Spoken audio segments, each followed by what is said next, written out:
this show so much. It's so terrifying, so wonderful at the same time. I probably had too much time to think about the Terminator slide, but feel free to give me a crack at it. I feel like it. Nothing yet. There we go. All right, so let's see. What month is this? This is March.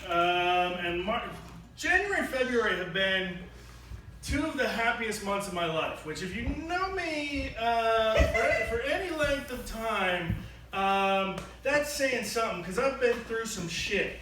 I know, tall white guy, how much shit could you have been through? But I was divorced in 2001, and my custody battle ended in 2016. Yeah. So anybody that says I've been through a messy breakup or a bad divorce, I'm like, fuck you, you do not know. And in that 15 years, I filed twice. That woman filed like 10, 15 times, and every time she was trying to throw off relationships. So that January and February of this year being some of the happiest times. My job was in a good place. I met a woman that I consider a unicorn. And I'm getting to do tons of improv in a theater that I love, and I get to come down and play shows that I can't imagine having. A couple years ago, I live in Bakersfield, just so you know. Woo! Right. Who said woo to Bakersfield?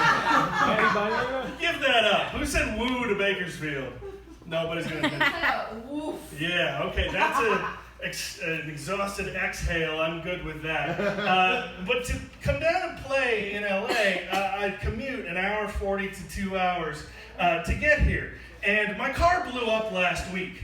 Okay, so I was driving south on the 99, and it spikes in overheat, and I lose power within 3 minutes, and I have to pull off. But before that, I'm coming down 4 or 5 times a week. I'm driving out to Las Vegas to teach workshops. I'm driving to San Francisco, Sacramento to teach workshops. I'm having the time of my life doing improv, getting to play with people I love, getting to meet new people, getting to do new shows.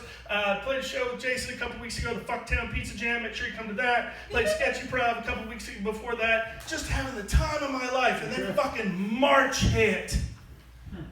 And I'm assuming it has something to do with March 15th. And if you're not familiar with March 15th, how many March 15th fans we have in the room? Like 3 of you are fans of March 15th. That's fucking masochistic. March 15th is the Ides of March. It's the day Caesar got assassinated, according to Shakespeare.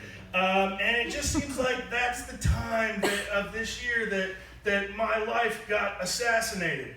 Because I don't get it. I mean, things turned to shit when that car happened, and I was already signed up for this, and this terrifies the fuck out of me. I've done stand-up 3 times in my life, maybe you can tell, and I was like, I gotta do this because it scares the shit out of me. I do a solo improv show, and that doesn't scare me as much as this scares me. But I was doing well, and I was heading up, and then fucking car blows up, middle of March, and it seems like this is that time of year that everything goes to shit. Yeah. No. Ireland. Yeah, last year, I mean, and I'd say I've been through some, let's go back to that 15-year custody battle, because I know that's a subject of much pain for everybody.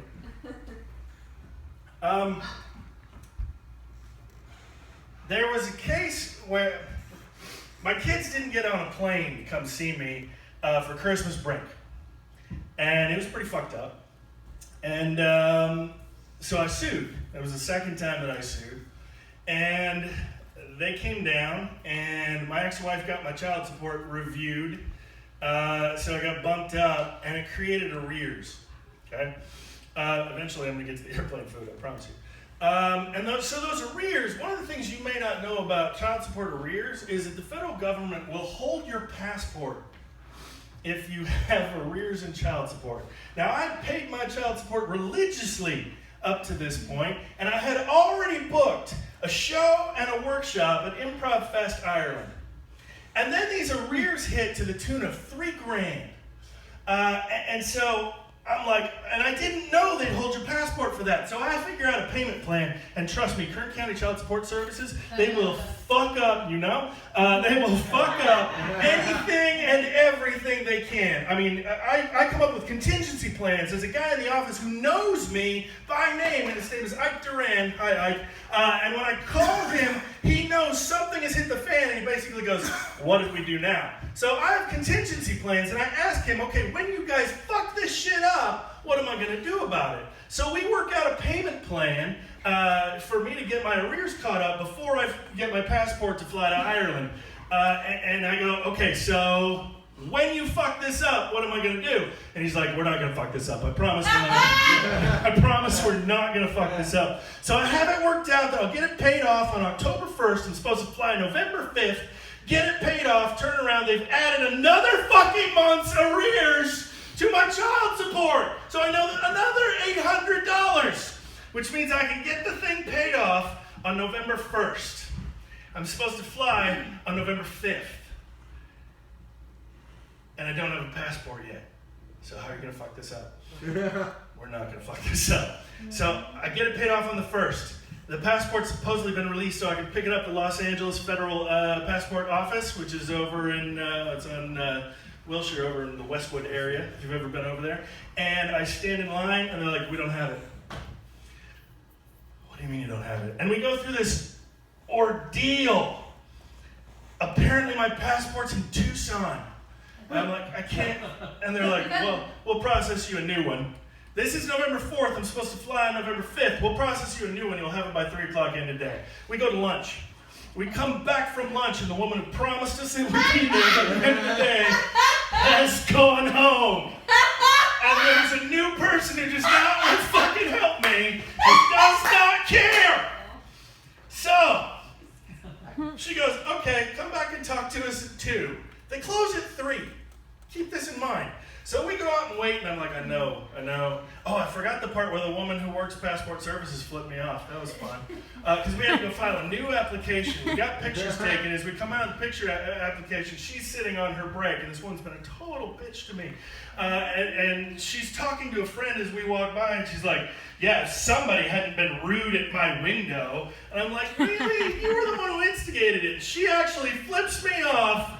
Double birds. This is a government official that we pay taxes for to provide a service. And so they stall me until 3 o'clock. And at 3 o'clock, I go to the window, and they go, we don't have it. You'll have to come back tomorrow.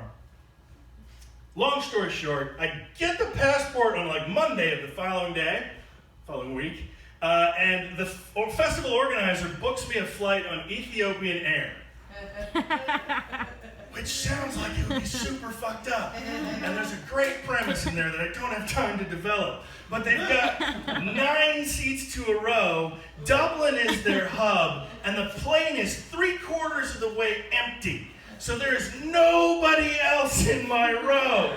I can stretch out over the entire row, and the food was good.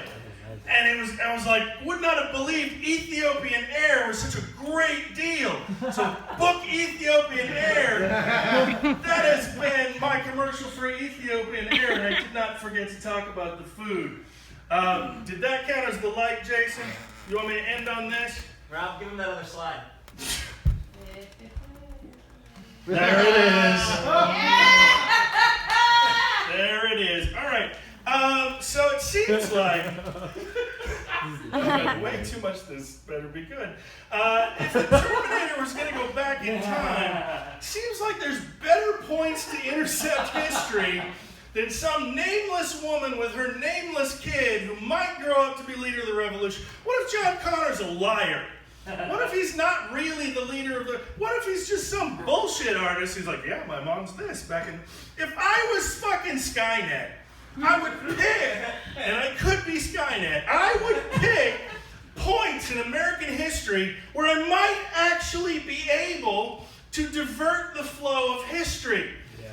This might be one of them.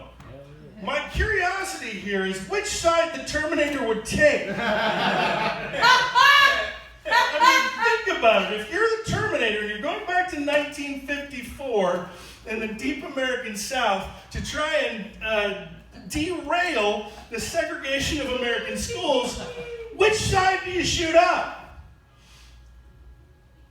I'm going to let that hang. And that's my time. Thank you.